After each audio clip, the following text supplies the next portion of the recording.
ikusmiran, han eta hemen.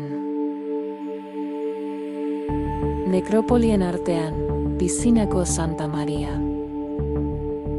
Piszinako Santa Maria ermita Errioxan kontserbatutako eraikin erromanikorik osoena eta ederrenetakoa da.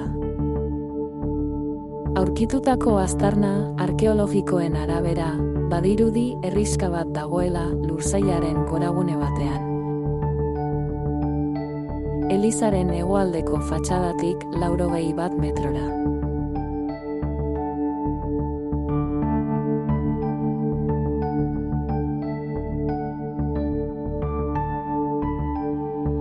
Mila geun eta hamarrean eraikiarazi zuten. Eta 1937an sakralizatu. Herriko nekropolia ermitaren ekialdean dago. 53 hilobi aurkitu ziren.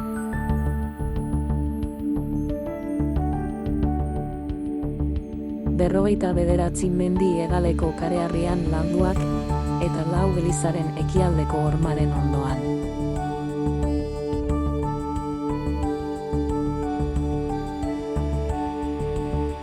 Birpopulatze deiturikoetako bat da, eta 10. mendetik 14. mendera bitartekoa da.